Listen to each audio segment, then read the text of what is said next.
aproveitando que a gente está próximo de Purim, só lembrar muito rapidamente que as 4 mitzvot de Purim são mitzvot relacionadas com a letra M. Eu não ouvi. Espera um minutinho. Estou falando. Estou no meio da frase. Por favor.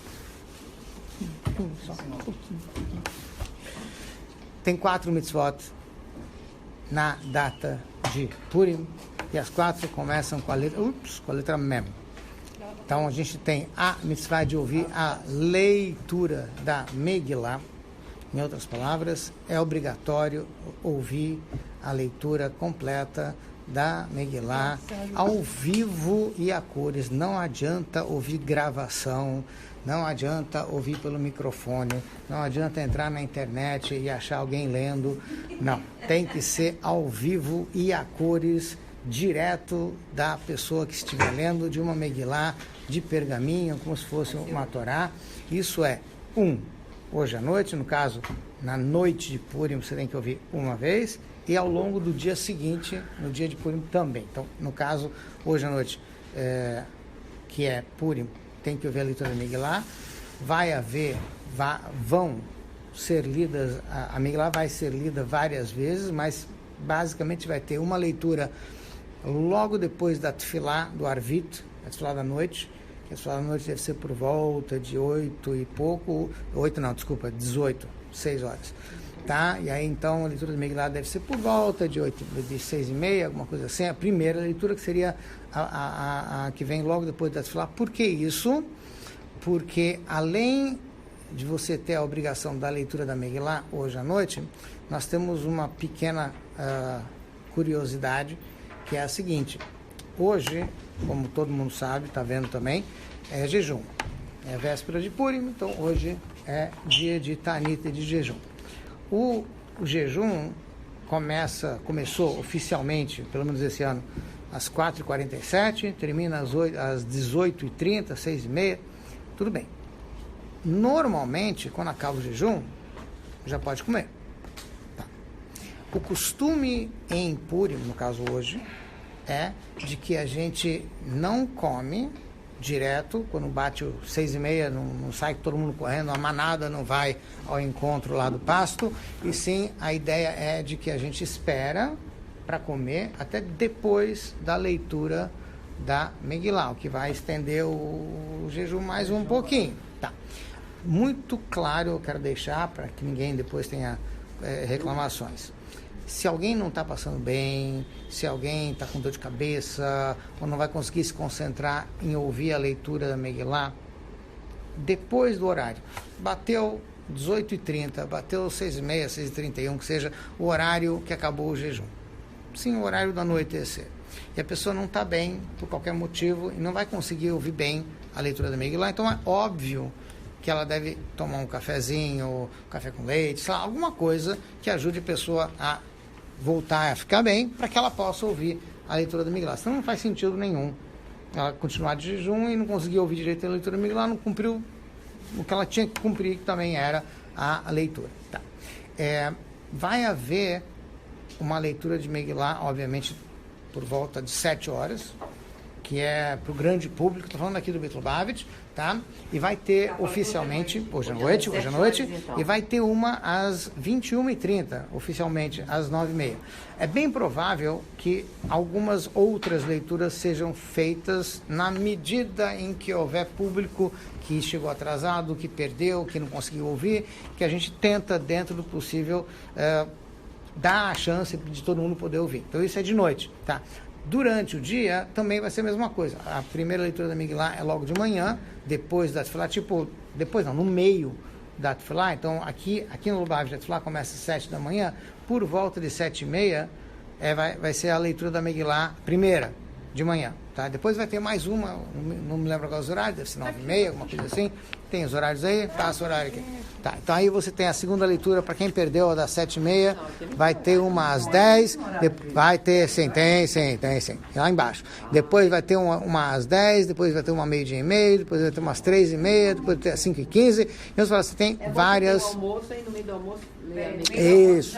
Então pode vir para o almoço. Isso, exatamente. Tá? É importante saber isso, por quê? Porque muita gente que vocês vão encontrar por aí, talvez nem esteja sabendo, tá? É bom passar para o pessoal. Não. Veja, ainda tem gente que quer ouvir a leitura da Megillah, mas porque não vai conseguir sair do trabalho, não vai chegar em tempo. Então é importante saber que tem mais uma leitura. Por quê? Porque em alguns lugares, veja bem, o fato da gente ler várias vezes, não apenas uma vez, é uma novidade. Porque antigamente era assim, não chegou na hora, perdeu. Acabou. Não tem, o problema é seu, não é meu. Tá? E aqui a gente está preocupado, dentro do possível, de dar chance de todo mundo fazer a mitzvah, que é uma mitzvah que não depende dos outros, depende de alguém ler. Então você está dependendo de alguém lhe dar a oportunidade. Tá? Até aqui a importante mitzvah de Megillah. As outras 3 mitzvot a gente já conhece, já ouviu falar várias vezes, são bem mais fáceis de cumprir e são de dia, não de noite. Em outras palavras, é de dia que se costuma dar Mishlor Manot, aqueles 2 alimentos que a gente dá homens para homens, mulheres para mulheres, é de dia. Tá? Se quer fazer um agrado para alguém de noite, tudo bem, mas não é a mitzvah. É só de dia. É só de dia que tem essa mitzvah. Né? Que seria, exatamente, que seria na quinta-feira, seria amanhã. Tá. A mitzvah de Matanot Leivionim, de dar 2 doações para 2 pessoas carentes. E aí não faz diferença se é homem ou mulher, homens para mulheres, não faz diferença. O importante é dar essas doações. Tem um número para não. dar uma quantia? Você não. Você pode, né? Você dá o que você pode, óbvio, não tem um limite, não tem um número X, tá? Isso, tá? Uma das ideias seria fazer um depósito, como está escrito aí, para o lado da esperança. Se você, veja bem, é bem provável, dependendo do local da sinagoga, enfim, que pessoas carentes venham sim participar da Tefilá, ou ouvir a leitura da Megillah. Na medida que a gente tem um pouco de sensibilidade e sabe quem está precisando, é uma boa oportunidade também de a gente cumprir a mitzvah ao vivo, não apenas fazer o depósito na conta. Não, se dá. Porque, eu vou explicar, não sei se todos, mas muita gente, principalmente muitas pessoas carentes, ao longo dos anos, já viram que Purim é a oportunidade de receber as doações. Então elas fazem questão de vir para receber. Amanhã vem? É bem provável que venham, entende? Então, assim, é preciso ter um pouco de sensibilidade e ver, tá?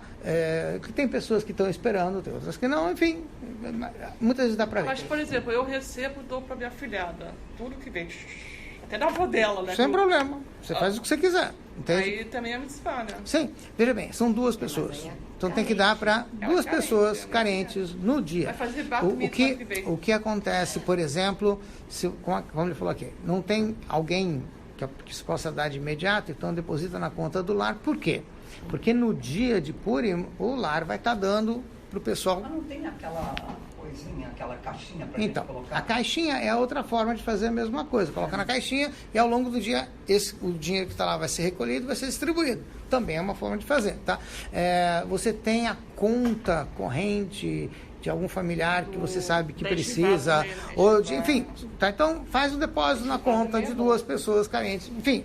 O importante é que chegue na mão da pessoa no dia, para que ela possa usar no dia, na quinta-feira, amanhã, no caso, no dia de Purim. Tá? Esse é o objetivo, ou seja, a ideia é de que, veja bem, em teoria, eu diria que até um certo ponto é válido, poderia se fazer antecipadamente até, programar até o depósito, para que ele caia na conta no dia. Entende o que quer dizer? Até isso poderia... O importante é que chegue no dia. Por quê? Porque um dos objetivos do Matanot lá, Evionim, de dar presente para os carentes, é para que eles possam comemorar o Purim. Que eles possam comprar comida, alguma coisa, enfim, para que eles possam festejar também, como todo mundo, e não fiquem de fora. Essa é a ideia, tá? Só para acrescentar um parentezinho, antes de eu lhe dar espaço, já, é o seguinte...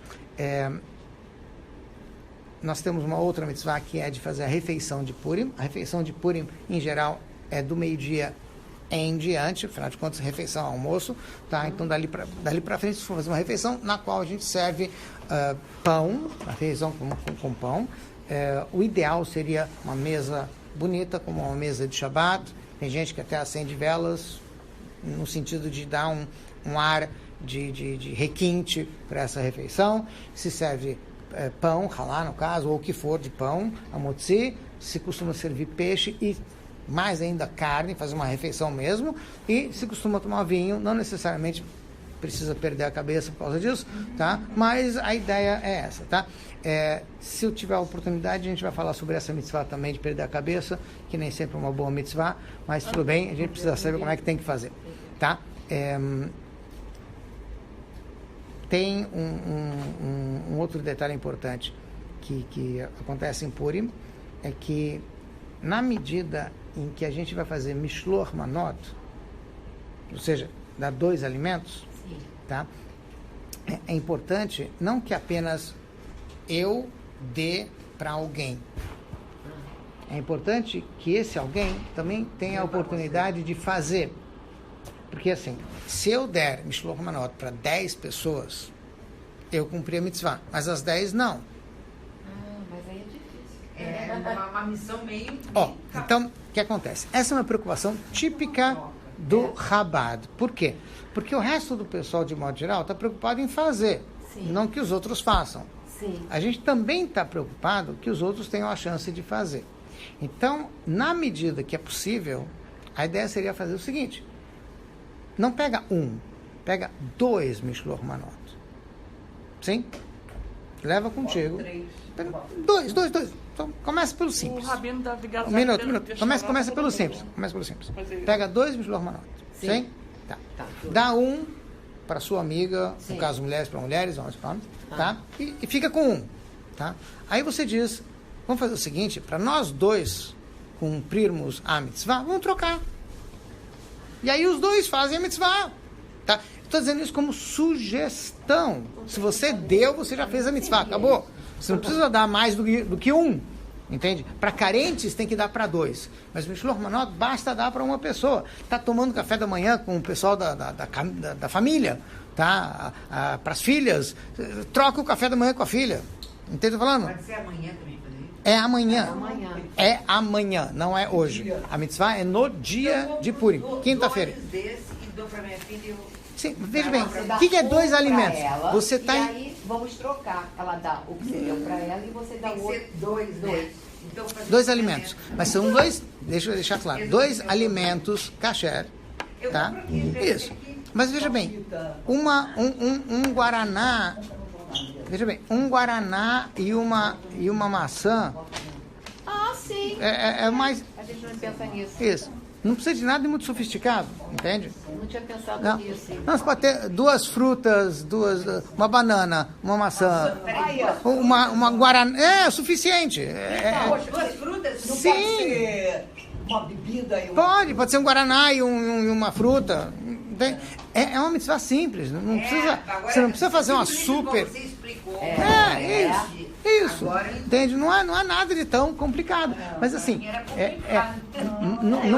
não tem que comprar uma cestinha pronta, toda sofisticada. Não é isso. Não pensa nem em fruta, nem na opção, nem em biscoito. Isso. Tá claro? Sim? Muito bem. Rivka? Desculpa, eu lhe interrompi. Pode falar. Não, você falou sobre esse ensino. Eu achava que era só em Hanukkah. Agora que você falou que eu vi Purim.